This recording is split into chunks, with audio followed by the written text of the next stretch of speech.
Урматтуу бүгүнкү жыйындын катышуучулары, биз бир ай мурун парламент шайлоо башталарынын алдында атайын мониторинг борборун түзгөнбүз. Ошо бир грант негизинде. Мына ушул жерден ошо түзүп, ошо ишти баштаганбыз. Биздин ошо долбоордун максаты чет мамлекеттер, эл аралык уюмдар, тышкы саясий күчтөр Кыргызстандын ички ишине кийлешкенге акысы жок. Кийлешкенге жол бербөө үчүн болгон аракеттердин баарын жасаш үчүн ушундай бир борбор түзгөнбүз. Мына ошол борбордун аракетинин негизинде мына өзүңөр билесиңер, мына ушундай бир Кыргызстан боюнча сурамжылоо жүргүзүлгөн экен. Америкалык Республиканский институт США, анан USAID-дин жардамы менен мына мондай бир сурамжылоо жүргүзүлгөн экен. Кыргызстандын жарандары 9-августтан баштап 15 августка чейин жүргүзүлгөн экен. Бул боюнча биз атайын маалымат чыйынын бердик, АКПРСтен сүйлөдүк. Мына ушунун негизинде алар мыйзамдын 40-статьясы бар, конституционный закон бар, президенттик шайлоо жана депутаттар шайлоо боюнча конституционный закондун 40-статьясында эл аралык уюмдар, чет мамлекеттер, башкалар шайлоонун алдында, саясий процесстердин алдында соцопрос жүргүзгөнгө же Кыргызстандын ичинде кийлешкенге акысы жок деп жазылып турат. Бундай 12 статья бар экен. Ошонун баарын биз көрсөтүлүп, а булар болсо ал закондордун баарын болсо ушундай шайлоо жүргүзгөн экен. Ушундай опрос жүргүзүптүр. Мына ушул опростун негизинде СДПК партиясы биринчи орунду алып тур.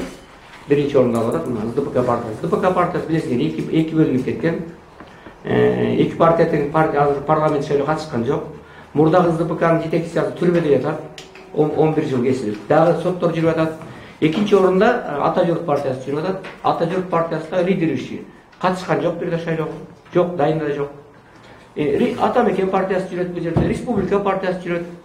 Азыр Ата Мекен партиясы өтөбү, бир Кудайдын өзү билет. Аутсайдер болуп калышы да мүмкүн. Өтө. Республика партиясынын жетекчиси болсо, азыр иш козголуп, 5-6 статья менен жүрөт ар жакта. Иш козголуп жүрөт.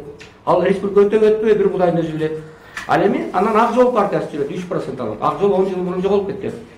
Анан мына күчтүү деген партиялар бул жерде дайыны жок. Эч кандай бул жерде 1%, 2%, 0% менен турат. Бул деген Америка мамлекети, америкалык институттар биздин ички ишибизге толугу менен кийлешип атат дегенди билдирет. Ошон үчүн биз партияларды чыгарган элек, 16 партия катышып отурат. Ал боюнча Эркин, биздин юрист Эркин Сагынбеков кыскача маалымат берсин. Партияларды чыгарган элек 16 партиянын баарына рассылка кылдык. Бүт монун эмесин жибердик, электрондун поштасын менен аны чыгарып алып, анан даярданып келдилер. 16 партиядан азыр канча партия катышып турат? Мына бүтүн Кыргызстан, Мекен ынтымагы, бекти дагы кайта партия. Алгандар келаткан, алгандар жетишет. Все. Башка партиялар кандай болот? Скажи. Как отвечает эти партии? Просто скажи. Да, уважаемые журналисты, уважаемые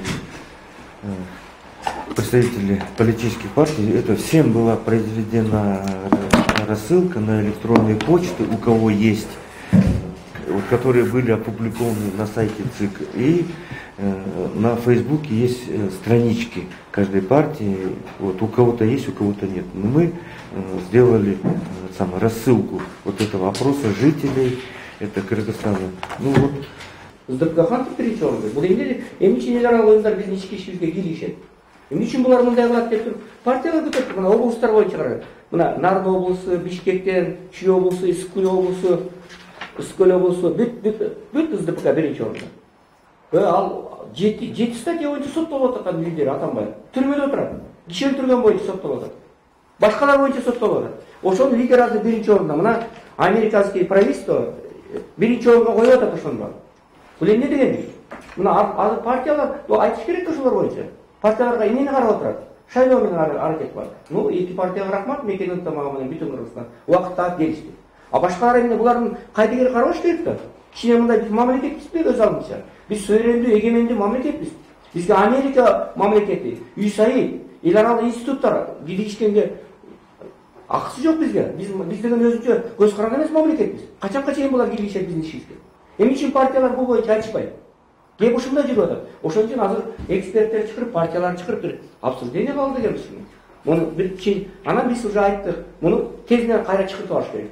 Эгер чыгыртып албаса, БШКга кайрылабыз. Мына БШКнын өкүлү келди бүгүн. мына вышканы кутурап келген жок. Мен мындай кылбаш керек да. Муну эмеден берди. Бул исследование Акпресстен берди кыскача. Мына Азаттыктын өкүлү келип отурат. Азаттыктан да аябай кенен берди. Мындай мунун эч кандай кемчилигин айткан жок. Азаттыктан аябай сонун сурамжылоо катары берди. Кечирип койсун Азаттык өкүлдөрү. Андан тышкары BBCден берди. Кечээ мына интервью BBCден аябай жакшы исследование жүргөн сыяктуу деп берип атат да. Эми бул эмне деген бул? Биз Кыргызстан өзүнчө мамлекет, Америка бизди ээлеп алды. Ушундай эмелер менен биздин партиялардын кандай партия кандай орунда турат, ким аны жеңиш керек, кандай популярдуулугу бар, ошо биз чечпей Америка мамлекет чечип алган бул. Эмне деп чечсек бул? Мен улчу эмесмин. Америкалык республикалык институт мен айтып атам. USAID Кыргызстан үчүн көп ишти жасады. Грант берди. Адам укугу, сөз эркиндиги, демократия боюнча аракет кылып атат. Анысын билели. Бирок шайлоонун алдында мындайды жүргүзгөн болбойт да. Биздин ички ишибиз өзүнчө мамлекетпиз да. Вот ушул жөнүндө айтайын. Ушул жөнүндө сиздердин да бир мындай пикириңиздерди угалы, партиялардын пикирин угалы деп чакырып атабыз. Кеп ушундай да. И вот здесь анан чакырган боюнча мына биздин Юлий сайтты бүт чакырдык. Партиялардын кеси жок, телефондор иштебейт, сайттар жок. Кээ бирөө вообще телефонго жооп бербейт. Мына биз баарын приложениени бердик, өзүңөр чыгарып берип, бизге эки партия келди. Биз эмне для чего тогда пригласили журналистов? Мы журналисты пригласили для того, чтобы провести открытое обсуждение этого исследования, чтобы каждый представитель партии высказал открытое свое мнение, правильно или неправильно. Как вы считаете на этом вопросе? Поэтому я думаю, что, пожалуйста, вот представители здесь принимают участие, вот Мекен Кыргызстан, да? Мекен Антимагаш, пожалуйста, выскажите свое мнение. И вот дополнительно скажите, пожалуйста, конвенция, да? Кратко. Вот Конвенция о стандартах демократических выборов, избирательных прав и свобод в государствах, участниках Содружества независимых государств. Это в Кишиневе было подписано 7 октября 2002 года главами государств. Здесь главы государств вот подписали, что не допускается какое-либо прямое или косвенное участие международных организаций в осуществлении деятельности, способствующей либо препятствующей подготовке и проведению выборов в органы государственной власти, местного самоуправления. И, пожалуйста. Вот, это закон. То есть и такие статьи, вот, пожалуйста, все вычеркнули. Вот. Все законы, все статьи запрещают. Запрещают вмешательство во время парламентских выборов. Не допускается. Рахмат Турсунбекова. Рахмат Турсунбекова. Бул бүгүн ушундай мероприятие уюштуруп жатканыңыз үчүн, ушул коомдук талкууга чакырганыңыз үчүн, уюштурганыңыз үчүн сизге чоң рахмат. Мен чынын айтсам бул жерге келип таанышып отурам. Буга чейин укпаптырмын. Себеп дегенде биздин негизги платформабыз азыркы учурда Facebook болуп калбады. Анан ошол Facebook'тан соцсеттерин байкап көрсөк, бул маалыматты ал жактан деле мындай бир чагылдырышкан жок да, ал жерден көрө алган жокпуз. Анан бул жерден келип тааныштым. Анан биздин ошо юрист байке да айтып отурат, бул негизи эл аралык деңгээлде дагы булардын кыйыр катышуусу дагы, кыйыр кийлигишүүсү дагы туура эмес деп. Туура эмес болгондон кийин бул жерден биз байкап көрсөк, ошол кыйыр болсо да киришип атыптыр. Албетте бул туура эмес. Кийлигишпеш керек эле. Анан баягы унутулуп калган капкаяктагы бир партияларды чыгарып атышыптыр. Бул дагы албетте туура эмес. Бул суроону туура көтөрүп чыктыңыздар. Анан дагы көрөбүз, эми буларды кандай баа беребиз? Чагымчыл күчтөр дейбизби же кандай деп айтабыз? Буну коом дагы талкуулайт. Коомдун талкуусуна да калтырабыз. Анан могул партиялардын келбей коюшу боюнча дагы айта кетчү маселе бул албетте азыр түшүнүп турабыз. Шайлоо убагы үгүт иштери менен көп партиялар алек болуп атат азыр. Бирок ошол эле учурда карап көрсөңүздөр, 100дөн баштап 200гө чейин тизмесиндеги кишилер бар. Ошолор албетте ошолордун арасынан бир экөөнү жөнөтүп, бул жерден баягы коомдук чоң бир кызуу талкуу болсо туура болмок эле негизи. Ошону жөнөтүп коюшса жакшы эле болмок ушул партиялар. Ошол. Сизден рахмат чоң. Анда эмесе мына Бүтүн Кыргызстан партиясынын өкүлү катышып отурат. Начальник штаба өзү келди, Токтосун Барманов мырза. Булар дагы мындай азыр улардын офиси бар экен, сайты бар экен, бүт баарды иштейт экен телефондору, адамдар отурат күнү-түнү. Бул партия менен байланышка мүмкүнчүлүк бар. Атакан Кемсебаевга чыккан жокмун, бирок бир ооз айтып койдук, сразу келишти. Мына Токтосун мырза, сиз өзүңүздүн бул боюнча пикириңизди билдириңиз. Уважаемые участники обсуждения опроса, ознакомившись результатом опроса, мне просто смешно о чем-то говорить. Бүтін Кыргызстан всегда занимала первое место в Баткенской области. Об этом все вы знаете, да? А мы занимаем 9 место по результатам опроса. После этого мне нечего говорить. Как говорил Верещагин, за державу обидно. Нами всегда командовали и снова хотят командовать. Этот опрос просто как бы желаемый результат для тех, которые мечтают видеть таким, каким они хотят видеть в вопросе. Вот скажем, опрос такой, каким политикам вы доверяете на сегодняшний день? Там есть Бабанов, потом Ташиев, потом только идет Мадумаров. Про Өмірбекова, Бабанова и Камчуга Ташиева мне нечего говорить, но скажу про своего лидера Адахана Генсамовича Мадумарова. В любом случае он не уступит хотя бы Камчугу Кадышевичу. Это простому человеку ясно. У нас в моде сейчас переходить каждый день от партии к другой партии. А именно те, которые были лидерами, да, политической партии. Тот же Ташиев, сейчас возглавляет Мекенчил. А наш лидер Мадумаров с первых дней до конца ведет свою партию каждый раз на парламентские выборы. Поэтому это просто трагикомедия. Такого вопроса не было.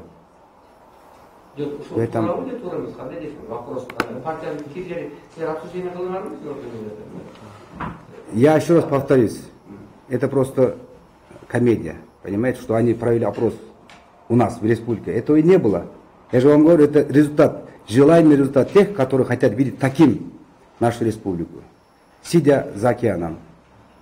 И все. Мне нечего говорить. Как можно поверить такому опросу? Можно будет, не знаю, третьеклассникам или второклассникам дать, может, они поверят таким результатам. Мне более нечего сказать.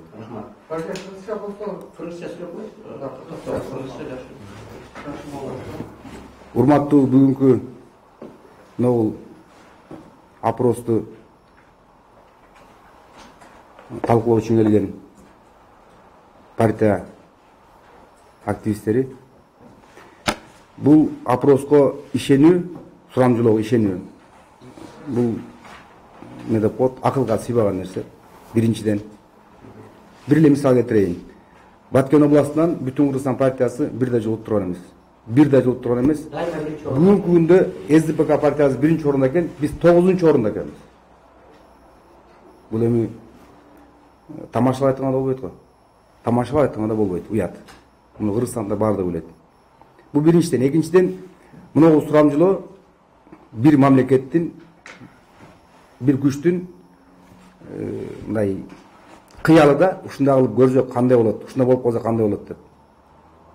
Ошондуктан мен толугу менен ишенбеймизден бул жеңилирээк болуп калат. Бул болбогон сурамжылоо. Отуруп алышып океандын ар жагына өзү отуруп жазган, ушундай кылып берсек кыргызстандыктар ушуга ишенишет деп. Муну эми 2-3 класстын балдарына барып берсе болот мектепке. Балким ошол ишенер. А ушундай экен деп.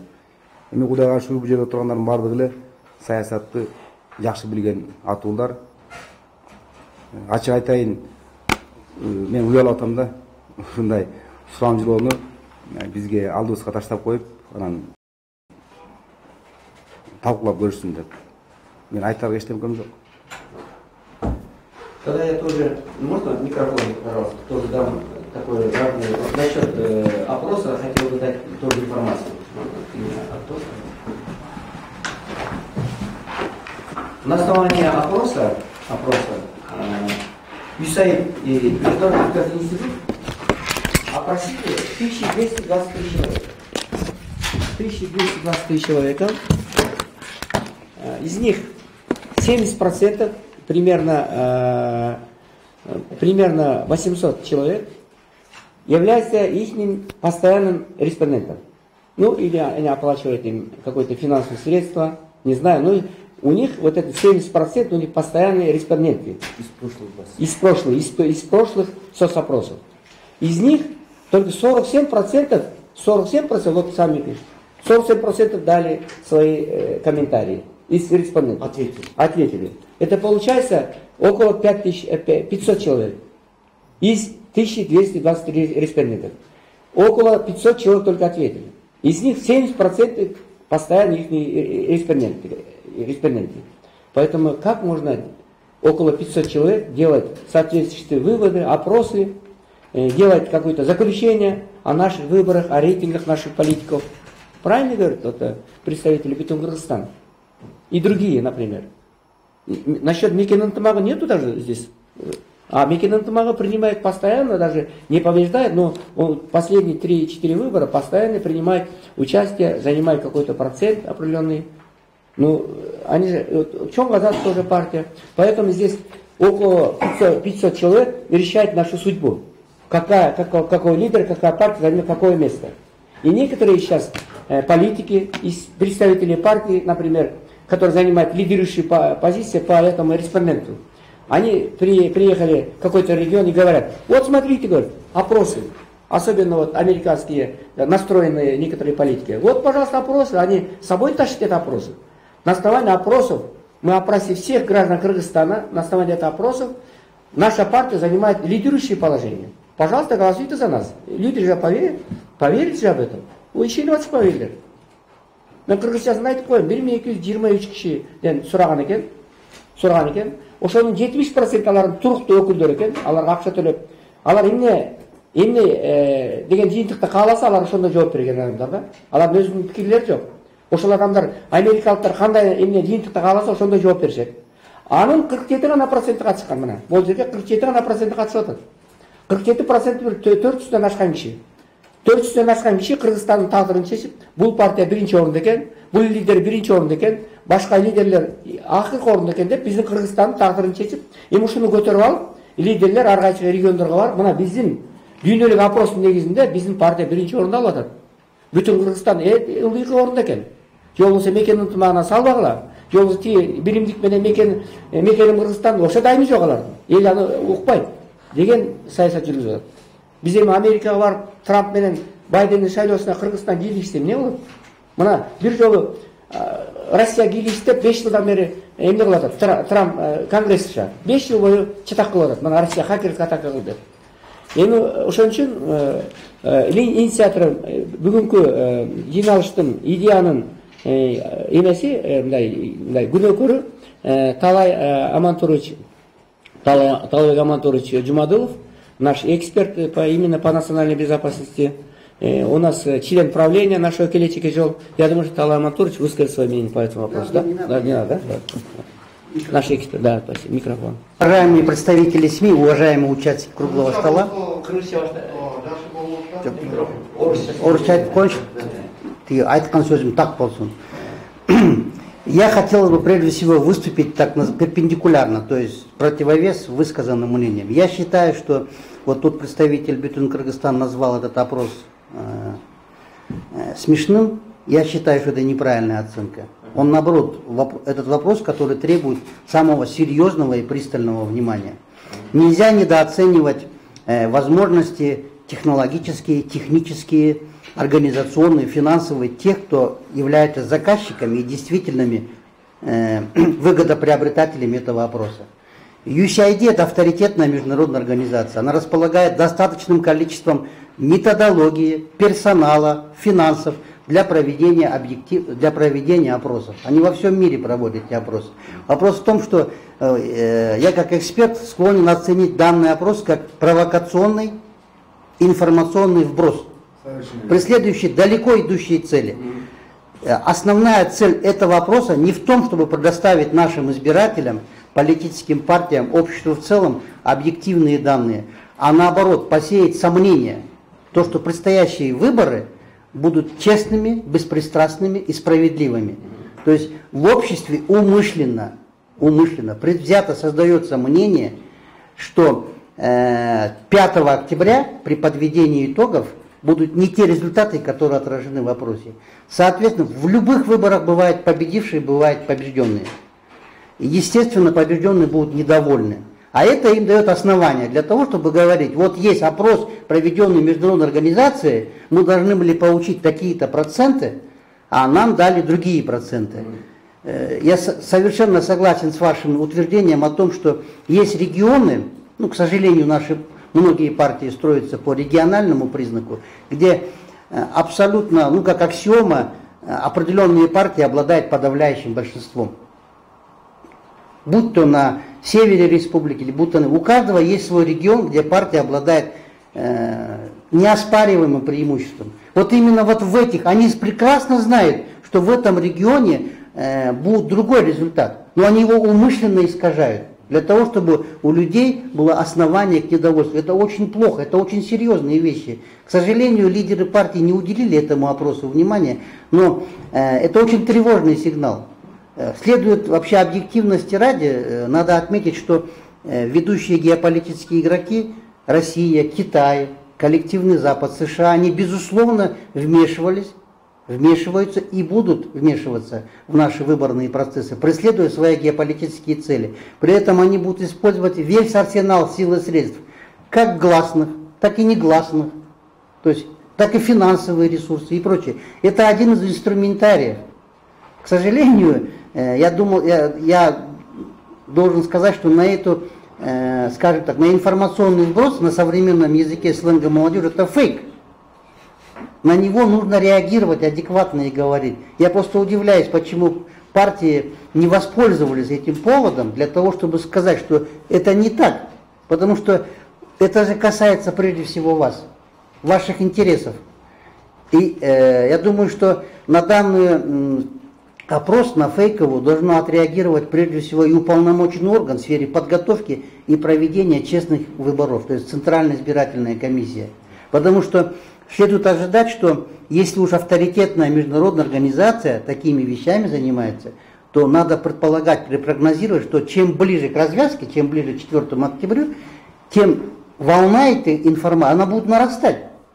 Потому что мы уже все прекрасно видим, что партии уже приступили к черному пиару, выбрасывают WhatsApp, Facebook, Instagram, прочие сети друг на друга, на лидеров партии, тоже фейковую информацию выбрасывают. Она будет усиливаться. А если эти вещи вовремя не реагировать на них и не принимать адекватных мер реагирования, то они будут нарастать и могут повлиять, к сожалению, могут привести к дестабилизации обстановки.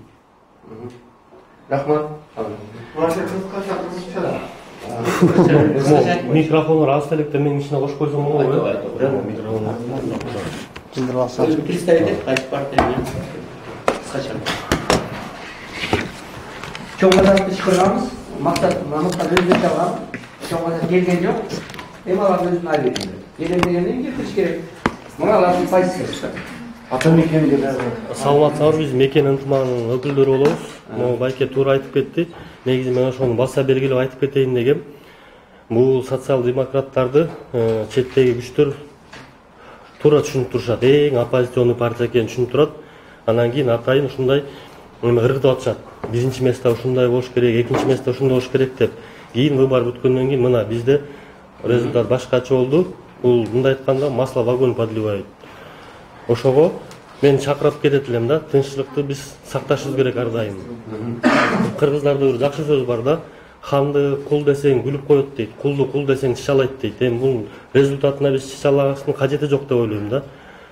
Facebook'ta, башка соц тармактарда күнүгө эле опрос болуп атат. Ар кайсы партия опрос кылат, ар ким опрос кылат. Анан ар бирөөнү эле келишип, ызычы кыла бергеним болбойт. Булар деле опрос кылышыптыр. Рахмат опрос кылгандарына. Эми бул жактан СДПК биринчи месте алып калыптыр, тигилер экинчи месте алып калыптыр. СДПКны деле күнөөлөштүн кажети жок. Мен ишенем, алар эч кандай бияка киришкен жок. Негизи эми опрос кылышыптыр, эми буга көп деле көңүл бурбай эле койсок болот деп ойлойм. 5-4 октябрда биз буйруса мекен ынтымагы өзүбүздүн опрос боюнча биз наоборот биринчи местодабыз. Буюрса эми результатын күтөбүз. Чоң рахмат. Эми бул опрос чындыкка кичинекей жакыныраак болсо, анда ишенсек болот. Аплесиз орган жерде турбайсың. Анда жокпуз бар. Кайсы ишенет? Жөнөкөй элечи. Кандайча биринчи место, тиги жакта биринчи орун, жакта биринчи орун деген эле. Кыскасы мен азыр эме урматтуу катышуучулар, мына партиянын өкүл өкүлдөрү келген жок. Биз аларга айттырдык, алардын аберинде. Чоң казактын өкүлүнө Маматкановго мен түндө айттым, өзүм айткам. Максат жиберип кой, силердин партияга эле жакшы болот деп. Жиберген жок. Мына алардын мына деңгээли да, мына мамилеси, ошолордун ответственности, биз анткени колман келишинче бир моральный эметип жүрөм колманга, ошолорго эмемди айтып, кеңешимди айтып. Ал эми мунун жыйынтыктап айтканыбызда бүгүнкү эмне үчүн мындай өткөрүп атабыз? Анткени Марс Осмонкулов Сариев, мына Талай Амантурович Жумадылов, Эмиль Жураев келди бизге. Кече дагы башка эксперттер келишти. Кече Игорь Шестаков келип кетти.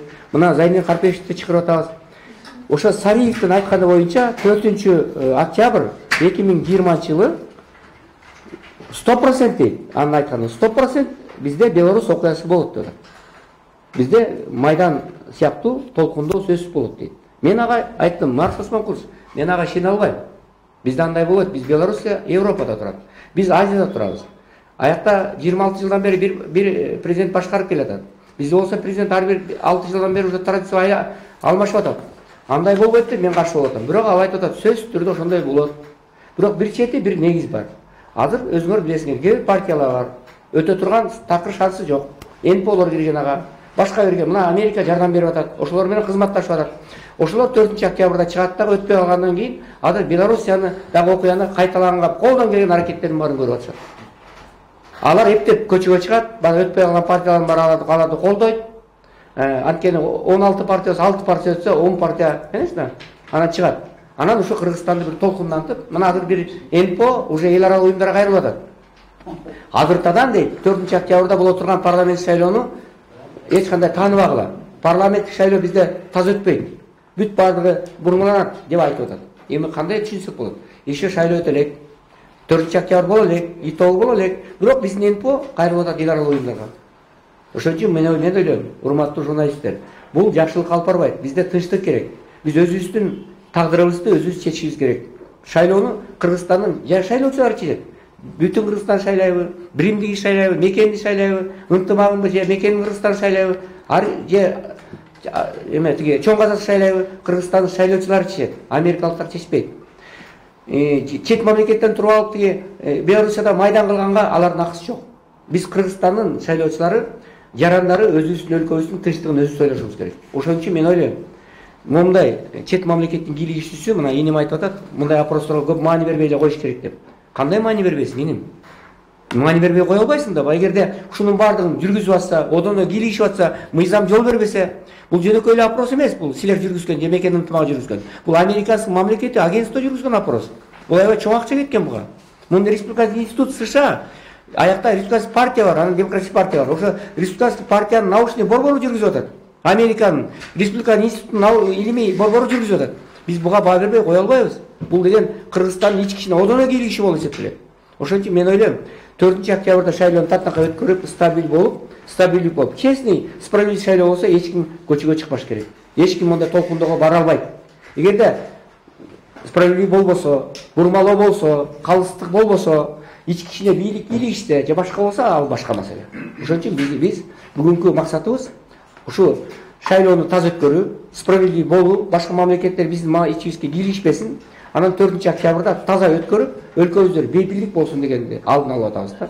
Анткени мына ушундай туура айтат Талайбек Амантурович. Потому что булар билет, что СДПК вообще рейтинги жок. Башка партиялар, вообще айтып аткан партиялардын бар рейтинги жок. Булар ушундай коюп алып, анан мына эртең менен башка партиялар жеңип чыкса, мына моундай болуш керек, андай болгон жок, знаешь? Бардыгы калыс болгон жок, бурмаланды деген сөздөрдү айтайын деп атат да. Сиздерден суроо берсеңиздер, журналисттер болсо. Биз азыр ушул эме ЮСАИД уюмуна буга чейин да биз АК пресстен чыкканбыз. ЮСАИД уюмуна республикалык институтка кайрылып атабыз. Могу опростун кайрадан чакыртып алыш керек. Жокко чыгарып кайрадан чакыртып алыш керек деп атабыз. Эгерде андай болбосо биз анда БШК кайрылабыз, тиешелүү органдарга кайрылабыз. Кыскасы биздин бүгүнкү жыйыныбыздын максаты барлық нерсени алдын алышыбыз керек. Шайлообуз тынч өтсүн, башка чет өлкөлөр кийлигишпесин, шайлообузду татынакай тынч өткөрүп алалы деген максат. Анан ушуну маалымдап бир саясий партиялардын көңүлүн буралы деген эле ой. Туурабы? Алар пикирлерин айтсын, көңүлүн бурсун. Ар шайлоочулар гана Кыргызстандын тагдырын чечиш керек да. Баягы биз ким шайланат, кайсы партия утуп чыгат, кимиси артта калат, ким парламентке өтөт, аны шайлоочулар чечиш керек. Ушул баарыңыздарга